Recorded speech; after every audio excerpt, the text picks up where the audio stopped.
આજના સમૂહ લગ્નના પવિત્ર અવસર પર અહીં ઉપસ્થિત કોડી સમાજના અધ્યક્ષ શ્રી, કોડી સેનાના અધ્યક્ષ શ્રી તેમજ મંચ પર ઉપસ્થિત મહાનુભાવ, આજે પોતાના નવજીવનની શરૂઆત કરવા જઈ રહેલા અમારા વર કન્યા ભાઈ બહેનો તથા તેમના દેવ સમાન માતા પિતાઓ આજે કોડીનાર ખાતે યોજાયેલા પવિત્ર સમૂહ લગ્ન કાર્યક્રમમાં ઉપસ્થિત રહીને મને ખૂબ જ આનંદ થઈ રહ્યો છે. હું સૌપ્રથમ આ ભવ્ય અને પ્રેરણાદાયક કાર્યક્રમના આયોજકો, કોડી સમાજના અધ્યક્ષશ્રી તેમજ સંપૂર્ણ ટીમને તેમજ દાતાશ્રીઓને, સમાજના સેવીભાઈ કાર્યકર્તાઓને હું હૃદયના અંતકરણથી આભાર માનું છું. મિત્રો, આ સમૂહ લગ્નનો સમારોહ માત્ર લગ્ન પ્રસંગ નથી. આ તો એક પવિત્ર યજ્ઞ છે, એક સામાજિક ક્રાંતિ અને ભગવાન શ્રી રામ દ્વારા શરૂ કરાયેલી એક આદર્શ પરંપરા છે. તમને ખબર છે કે પ્રથમ સમૂહ લગ્ન કોણે અને કેવી રીતે કર્યા હતા? તો તમને કહેવા માંગુ છું કે પ્રથમ સમૂહ લગ્ન આ ધરતી પર શરૂઆત ભગવાન શ્રી રામ દ્વારા શરૂ કરાઈ. તમે સૌ જાણતા હશો કે જ્યારે ભગવાન શ્રી રામે સ્વયંવર જીત્યો હતો ત્યારે એમને એકલા લગ્ન નહીં કર્યા હતા, પરંતુ ચારે ભાઈઓએ એક સાથે એક મંડપમાં એક મુહૂર્તમાં લગ્ન કર્યા હતા. અને કહેવાય છે કે આ દિવ્ય પરંપરા ભગવાન શ્રી રામ દ્વારા શરૂ કરાઈ હતી. આજે આ સમૂહ લગ્નના પાવન અવસરમાં આજે જેટલા પણ પરિવારો જોડાઈ રહ્યા છે, આ નવ દંપતી જે શરૂઆત કરવા જઈ રહી છે, એમને ભગવાન શ્રી રામનો આશીર્વાદ જાણતા પણ એમને મળી રહ્યો છે અને એમને ખૂબ ખૂબ આશીર્વાદ મળશે. આજે આ સમૂહ લગ્નની પરંપરા આજના સમયની માંગ છે. આજે સમૂહ લગ્ન એક વૈકલ્પિક પ્રથા નથી, એ ગરીબો માટેની જ વ્યવસ્થા નથી, આ સમજદાર લોકો માટેની વ્યવસ્થા છે. આજે આપણે જોઈ રહ્યા છીએ કે લગ્નના પછાડી આંધળાઓની જેમ આપણે ખર્ચા કરીએ છીએ. આજે લગ્ન કરતા પહેલા નવી રીત રિવાજો શરૂ કરાવી છે. આજે લગ્ન એક જ વર્ષમાં થાય તો પણ એક સાથે એન્ગેજમેન્ટ, પ્રી વેડિંગ, સાથે પાછું સંગીતનો કાર્યક્રમ, હલ્દીનો કાર્યક્રમ અને પાછા કપડા નવા, એક વાર પહેરેલું કપડું પાછું પહેરવાનું નહીં. અને આવા એક સાથે એક લગ્નમાં કેટલા બધા ખર્ચા થોપી દેવાય છે. આજે આ લગ્નનો ખર્ચો એટલો ખર્ચાળ બનતા જઈ રહ્યો છે કે નવ દંપતી શરૂઆત કરતા પહેલા જ એક કર્જના દબાણમાં દબાય છે. આજે આપણે જોઈ રહ્યા છીએ કે મોટા માણસોની દેખાદેખીમાં ગરીબ અને સામાન્ય વર્ગ પણ એમની નકલ કરવામાં, આંધળી દોડવામાં આજે દેવાદાર બની રહ્યો છે. ઘણા માણસોને મેં જોયા છે, તેઓ કર્જ લઈને, જમીન વેચીને, મિલકતને ગીરવે મૂકીને આવા મોંઘાદાર લગ્ન કરવા જઈ રહ્યા છે. આજે હું એટલું જરૂર કહીશ કે ભાઈ, આ મોટા માણસોની પંગતમાં નાના માણસો દોડવાનું બંધ કરો. આજે આપણે જોઈ રહ્યા છે કે લોકો મિલકતો વેચીને લગ્નમાં ખર્ચો કરી રહ્યા છે. આપણે કહેવત છે કે મોર તો તેના પીછા જોઈને પણ નાચે, પણ કાગડ કુંભાર કે કાગડાની જાતિનો પંછી હોય તેને મોરની નકલ કરીને નાચવાની જરૂર નથી. ઉધારના ઘી લઈને ઉધારનું ઘી માંગીને પીવાની જરૂર નથી. આજે જે સમાજ અધોગતિ તરફ જઈ રહ્યો છે એને બચાવવાની જવાબદારી કોની છે? આજે મોટા માણસોની, શ્રીમંતોની, પ્રતિષ્ઠિત લોકોની. હું આ મંચ પરથી એટલું જ કહેવા માંગુ છું કે આજે મોટા માણસો, શ્રીમંતો, સમાજના આગેવાનો આજે સંકલ્પ કરે અને એ જો પોતાના દીકરી કે દીકરાના લગ્ન આ સમૂહ વિવાહમાં કરે તો મને વિશ્વાસ છે કે આ પરંપરામાં હમણાં કોઈ ભાઈ બલાડીઓની વાત કરતો હતો કે કોઈ મોટા માણસની ઘરે બલાડી રાખેલી, પણ આપણામાં અપશુકન મનાય એટલે પેલા બલાડીને બંધ કરી દીધી અને એમ કે એક પ્રથા બની ગઈ કે ભાઈ લગ્નમાં બલાડીને બંધ રાખવાની.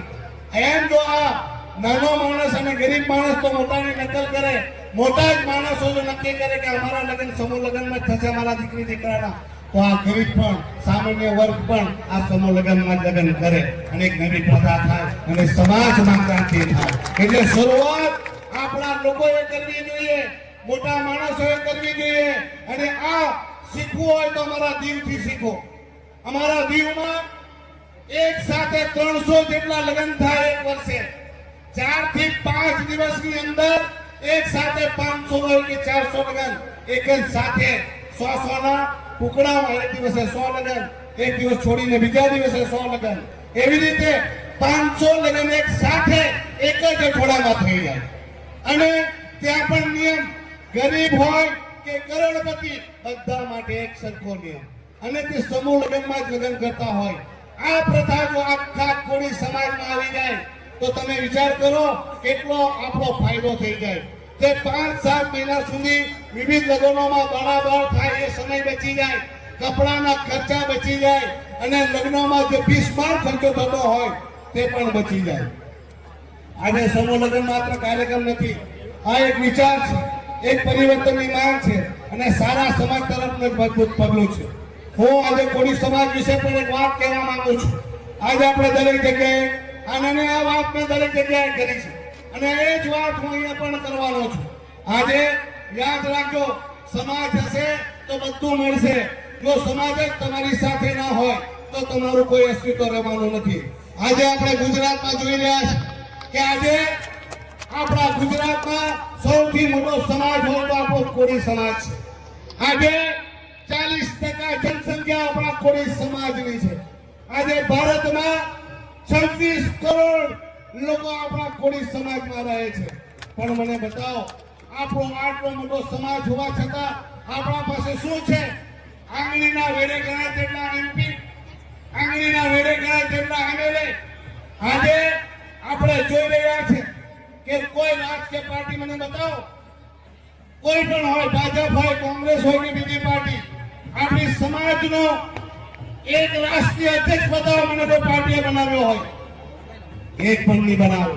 આજે તમે રાષ્ટ્રીય અધ્યક્ષ તો છોડો, ગુજરાતમાં એક મને રાષ્ટ્ર તો છોડી દો, ગુજરાત રાજ્યનો કોઈ પાર્ટીનો અધ્યક્ષ બતાવો કે કોળી સમાજનો હોય. છે કોઈ? આજે આટલી મોટી સમાજ, આટલા સમાજની જનસંખ્યા છતાં આજે આપણી સ્થિતિ શા માટે આવી? એના માટે જવાબદાર કોણ? તો આજે આપણે 50 થી વધારે જાતિમાં આપણે વેચાયેલા છીએ. આજે કોળી પટેલ, ડાભી, સોલંકી જેવા અલગ અલગ 53 જેટલી જાતિઓમાં આપણે વેચાયેલા હોય, સંગઠિત ના હોય, એના કારણે આજે આપણી આ સ્થિતિ છે. આજે જો કોળી સમાજ એક થઈ જાય અને શિક્ષિત બનાવીને સંગઠિત બની જાય તો આ મંચના દાવા સાથે કહું છું, ગુજરાતનો મુખ્યમંત્રી આ કોળીનો દીકરો હોય. કોળીનો ગુજરાતનો મુખ્યમંત્રી ન હોય, કોળી સમાજ જો ભારતમાં એક થઈ જાય તો આ દેશનો વડાપ્રધાન પણ આપણી સમાજનો બની જાય. પણ આપણામાં તો બધાને ખોળ લાગેલી છે એકબીજાને ખેંચી પાડવાની. આજે આપણે એકબીજાને નીચા દેખાડવાની કોશિશ કરી રહ્યા છીએ. આજે આપણે એકબીજાને નીચા દેખાડવામાં આપણું નુકસાન થઈ રહ્યું છે. ઘણા માણસો મને કહે છે કે સમાજને રાજનીતિથી દૂર રાખો, પણ હું કહું છું કે રાજનીતિ કરો, સમાજમાં રાજનીતિ લાવો. કેમ કે જ્યાં સુધી તમારો રાજકારણમાં અસ્તિત્વ ના હોય ત્યાં સુધી આપણને કંઈ મળવાનું નથી. તમે ભલે શિક્ષિત થઈ જાઓ, પણ શિક્ષણ સાથે શું તમને નોકરી મળી જાય છે ખરી? શિક્ષણ નોકરીની ગેરંટી નથી. સંગઠિત બનો, પણ સંગઠિત હોવા છતાં પણ તમને શું સર્વસ્વ મળી જાય છે? નહીં. કેમ કે જ્યાં સુધી તમને રાજકારણમાં ઉચ્ચ પદ ઉપર આપણા સમાજના લોકો નહીં બેસે ત્યાં સુધી સમાજની પ્રગતિ શક્ય નથી. આજે જુઓ, આપણા સમાજની અને નાનામાં નાના સમાજમાં તમે કમ્પેરિઝન કરો. આજે ગુજરાતમાં કે ભારતમાં તમે જુઓ, નાની નાની સમાજના લોકો જેમના મુઠ્ઠીમાં ગણી લે એટલી સમાજ, જેને ખાલી હાથમાં પકડી લે એટલી સમાજ, એટલી નાની સમાજ આજે પોતાના સંગઠનના દમ પર મોટા મોટા પદ પર બેઠા છે. અને આપણો આટલો મોટો સમાજ વિખરાયેલો હોવાથી આજે આપને કંઈ મળી રહ્યું નથી. હું તો બધાને જ કહું છું કે ભાઈ તમે કોંગ્રેસમાં બી રહો, ભાજપમાં બી રહો, આમ આદમીમાં બી રહો, તમે જેટલી પાર્ટી છે એટલી પાર્ટીમાં આપણા સમાજનું પ્રતિનિધિત્વ રાખો, કારણ કે આ પાર્ટી લોકોના સમાજના હિત માટે છે. આ રાજકીય પાર્ટી શું છે? એક પ્લેટફોર્મ છે સમાજના કામ માટે. હવે હું તમને કહેવા માંગુ, આપણા સમાજના લોકો દરેક પાર્ટીમાં જોડાયેલા હોય. આજે હું એક જ વાત કહેવા માંગુ છું, જો આપણું દરેક પાર્ટીમાં પ્રતિનિધિત્વ હોય, આજે સમૂહ લગ્ન છે, કોંગ્રેસ વાળા કોંગ્રેસને ફોન કરે કે ભાઈ અમારે ત્યાં સમૂહ લગ્ન છે, મદદ કરો, બની શકે 50,000 આપો.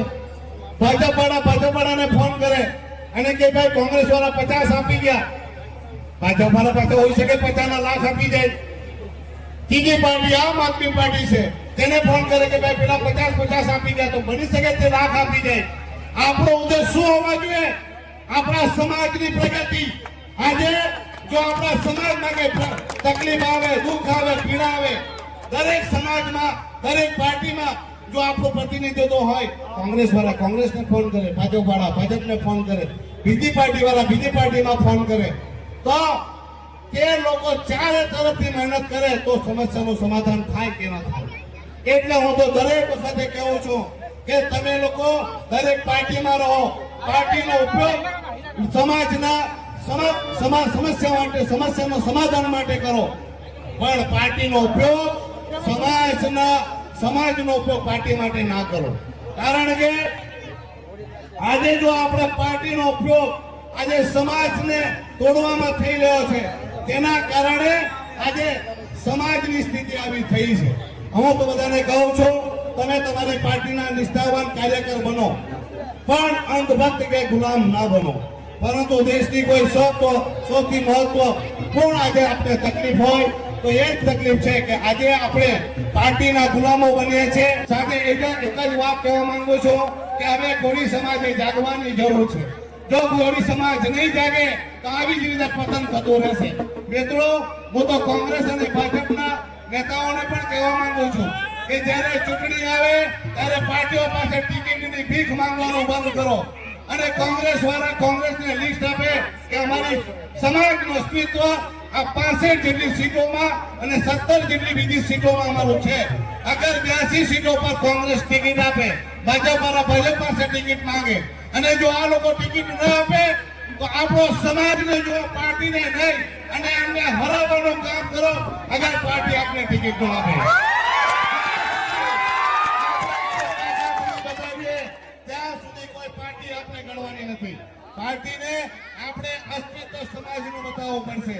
હું એટલે જ કહીશ કે જ્યારે રાજનીતિમાં કોઈ પાર્ટી ટિકિટ આપે તો મારા જેમ નિર્દેશો ઉભી રાખજો, સમાજને સંગઠિત બનાવજો. એકબીજા પાર્ટીના ખાંચા ખેંચ કરવાનું, એકબીજાને નીચા દેખાડવાનું બંધ કરો અને સમાજને સંગઠિત બનાવી સમાજને મજબૂત બનાવો. તમને જ્યાં પણ મારી કોઈ મદદની જરૂર પડે તો મને યાદ કરજો. અંતમાં હું એટલું જ કહીશ કે આજે નવજીવનની શરૂઆત કરતા મારા નાના ભાઈ બહેનો ને ખૂબ ખૂબ શુભકામનાઓ પાઠવું છું અને ભગવાનને પ્રાર્થના કરું કે એમના લગ્ન જીવન ખૂબ જ ખુશીથી, સુખમાં અને હર પ્રકારની ખુશી એમને પ્રાપ્ત થાય. ધન્યવાદ.